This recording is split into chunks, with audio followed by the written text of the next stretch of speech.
The redemption arc for Xenoblade Chronicles 2, well, it might seem that way based off of the reviews that are coming in with Xenoblade Chronicles 2 Nintendo Switch 2 Edition. Now, I will preface this by saying there's not many reviews, guys. There's only about 6 critic reviews. The major media does not care about Xenoblade, at least with a re-release. I mean, they don't care about Xenoblade when it comes to it overall, but a re-release of a Xenoblade, definitely not going to sit there and devote a lot of time and resources to that. But we do have some critic reviews in, along with a number of user scores, so we can kind of go through and see what people are saying with this game. Now, based off of just what I see online with gamers out there, Xenoblade fans, a lot are kind of rediscovering that Xenoblade 2 might be the best game in the series now that we have this in 60 FPS and significantly better performance resolution. I think that Xenoblade 2, you can see a lot of the potential, and I loved the game back in 2017, but it's hard to deny it can be a rough play for people trying to get into the series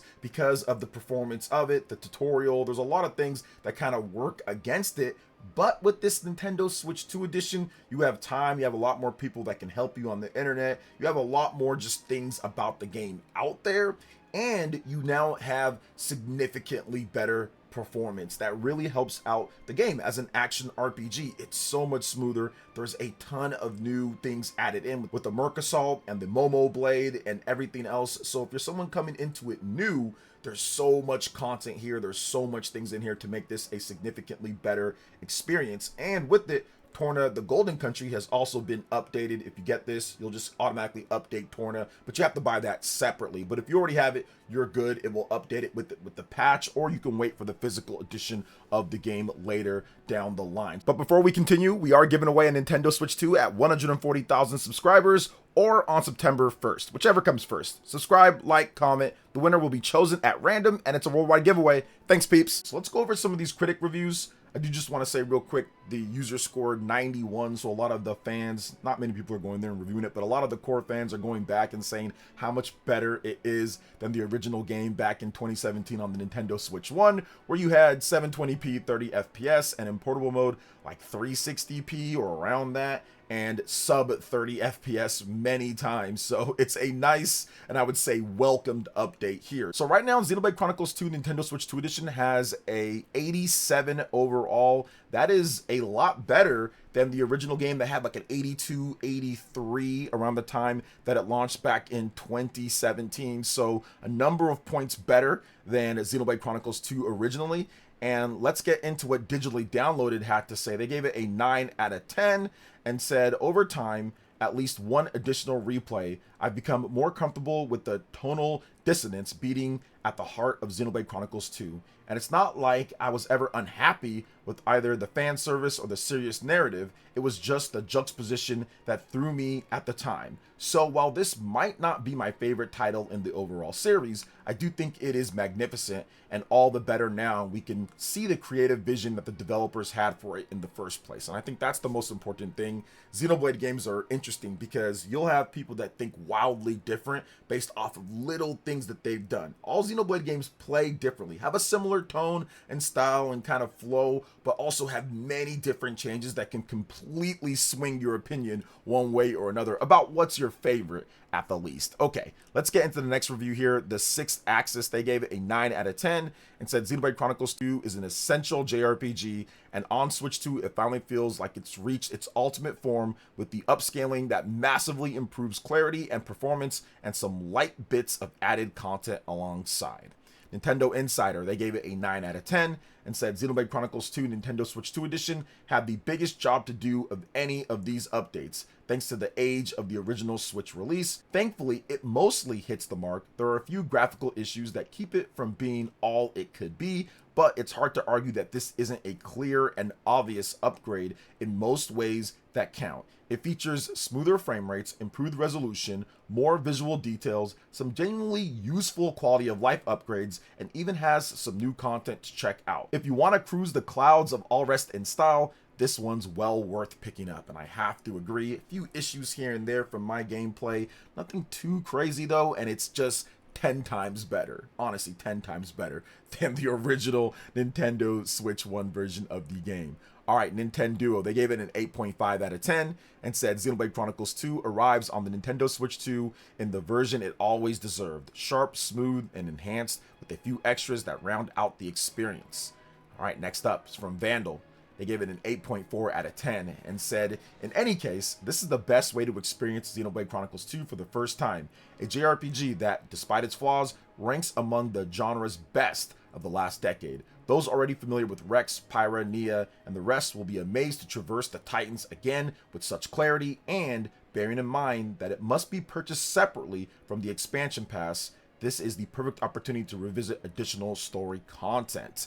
Okay, let's talk about COG Connected. This is the last review. This is the lowest one too. They gave it an 8 out of 10 and says, as far as upgrades go, the Switch 2 version of Xenoblade Chronicles 2 is relatively minor, but that's okay. If you've already got the game, the upgrade pack is only $10 USD, and if you've never played it before, this is more or less the perfect time to start. Merc Assault is awesome, the visuals are nice and crisp, and the price is right. There's not a lot for returning players to mess with, but the new content is still a lot of fun. If you were looking for a reason to play Xenoblade Chronicles 2 again, or for the first time, the Switch 2 version is a fine choice. And yeah, I have to agree with that, especially the Merc Assault thing there. Merc Assault's actually really fun. Basic in its execution, but at the same time, uniquely fun and challenging. Like, I was playing it quite a bit when it came out, and I just kept on playing it, kept on failing on some of them, but kept on playing it, trying to optimize my team with blades, having that type of action RPG gameplay that kind of switches things up a lot from how it plays normally. Once again, a lot more basic when it comes to what you can do compared to the regular gameplay, but still very fun. So I do feel that Xenoblade Chronicles 2 Nintendo Switch 2 edition is worth the price of admission. Now, a lot of people ask me, yo, OJ, what should I play first? If I want to get into Xenoblade, we have Xenoblade Genesis coming out, which we are going to talk about in just a bit here because I love Xenoblade Genesis already. I think it's going to be great. But people always ask me, what should I play first? If you want to get into Xenoblade, what should I play first? And I highly recommend playing Xenoblade Chronicles Definitive Edition. Now, there is a Switch 2 edition of that game, so you can go ahead and get the Switch 2 edition of that game. Even though the game's been re-released multiple times, this is by far the best version of the game. Pick up Xenoblade Chronicles Definitive Edition, Nintendo Switch 2 edition, play through that and see what you think. If you're pressed on time, which a lot of people tell me, OJ, I don't have as much time to play these long RPGs. If you want to just experience the story, I highly recommend to just play it on the casual mode. All of these games, Xenoblade 1, 2, and 3, all have difficulty modes to where you can lower them down, experience the story, and still get the thrill of the gameplay just because of how the game works out. So if you just want to kind of get through it and see it for your own eyes and not YouTube or anything like that where you're just watching the different breakdowns, you want to actually experience it, you can just put it on easy and go through and play. Now, if you want that challenge, it's there for you. They have so much stuff in these games, but I do recommend starting with Xenoblade Chronicles Definitive Edition, Nintendo Switch 2 Edition, and then work your way through. You can play Future Connected on there. That's already built within the first game, and then you can move on to Xenoblade Chronicles 2 Nintendo Switch 2 Edition, and then you can move on to Xenoblade Chronicles 2 Torn of the Golden Country Switch 2. Then after that, you can go to Xenoblade Chronicles 3, and that Xenoblade Chronicles 3 game, that's coming out in December. So if you want to play that on Switch 2, wait for December. It's going to be out December 3rd. And then you can also play the future redeemed content with that. And then after all of that, I recommend playing Xenoblade Chronicles X Nintendo Switch 2 Edition, or it's the Definitive Edition Nintendo Switch 2 Edition, because they released it on the Switch 1 first, and then it got released on Switch 2. Now, a few more graphical issues with that game, but it's still significantly smoother at the 60 FPS, and I do recommend it compared to the other ones. And I think that one's just like a $5 upgrade, so it's actually cheaper than the Xenoblade Chronicles 1 and 2 upgrades. It's cheaper. I think it's $5 on that one. So I do believe they're all fantastic. And before Xenoblade Genesis comes out, people ask me, should I play all the games before Xenoblade Genesis? It's like a yes and a no. I do believe that you should play the games because the games are incredible, but Xenoblade Genesis, there's going to be ties back. I definitely think there's going to be ties back. There's going to be different stuff that if you've played the different Xenoblade games, you're going to know, and that's going to be cool, and it's going to be like a nice little lore connection or something. But I do feel that Monolith Soft and Nintendo want a fresh start. They want something new. They don't want it tied to a number or saying, oh, there's these characters that are all over from this game and this game and this game, to where they have to put the little bullet point, oh, well, you don't have to play the other Xenoblade games. You can just play this one. It has its own story, which it's like yes and no on that. Like, they said that with Xenoblade 3, and I'm like, yeah, but there's a bunch of characters from Xenoblade 1 and 2, and there's all sorts of stuff that reference it. Like, if you didn't play or don't know what happens in Xenoblade 1 and 2, you lose so much sauce. You lose so much flavor on what makes Xenoblade and the connected worlds great. It honestly is, I wouldn't say a completely different game, but emotionally, from an attachment perspective, it is a completely different experience if you know who Nia and Melia and Rex and Shulk and all of that are. And Future Redeemed becomes significantly worse. Now, it's still an incredible game, gameplay-wise, but if you don't see how Shulk grew from where he was to not at this point, or how Rex grew from where he was to this point, and what's going on with Pyra and Mithra and their kids and everything, like, it's just not quite as impactful, because Monolith Soft is heavy on the feels. So I personally believe that you need to play all of the games beforehand when it comes to those. I wouldn't recommend starting at Xenoblade 3 then saying, all right, I got a great experience. I mean, sure, but you're missing out. Now with Xenoblade Genesis, I don't believe it's going to be anything like that. Xenoblade Genesis, I believe you're going to be able to just start the game fresh. And yes, like I said, there'll be some little things, there'll be some, oh my gosh, ties, but it won't be anything like it is with Xenoblade 3 to Xenoblade 1 and 2. It's going to be a fresh start to where they're going to build their own new lore going from there. And I truly believe the name Xenoblade Genesis does that. Drop the Chronicles, which is associated with the previous game, although in Japan there was never Chronicles, it was just Xenoblade, but drop that, make it more simultaneous worldwide when it comes to the name of it, Xenoblade, and then just Genesis. Genesis means a beginning, a completely new beginning of something. So I do believe that is what they're going to be doing, and it's going to be very exciting.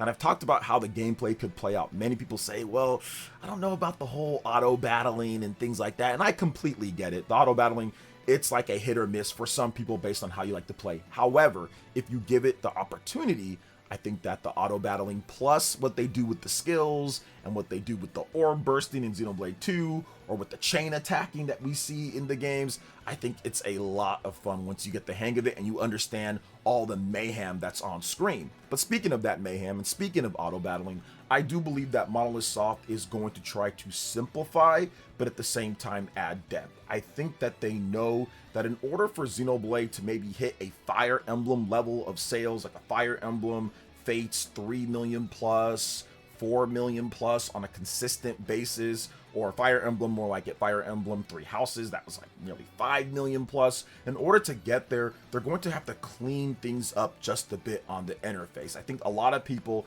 a lot of RPG fans might see the craziness that's on screen when it comes to an RPG and think that, you know what, I just can't play this. I don't have the mental fortitude to kind of go through everything here when I'm trying to relax and play a game after work. So I think that they're going to try to clean up that interface, and they're going to try to simplify some of the combat and even add a bit more action elements to it. Now, could they still bring back auto battling? Sure, but I do believe, based off of just some stuff with like Merc Assault, I think that's a little bit of a test. Testing out how characters move around and fight when it comes to just an action RPG. I do believe that they might blend some elements of that, and of course the patented Xenoblade Chronicles gameplay that we know and love with the skills or with chain attacking elements and trying to take advantage of those elements, tanks and attackers and defense and speed and all that type of stuff that we know and love from the Xenoblade games that just make it incredible to play. So I believe it's going to be like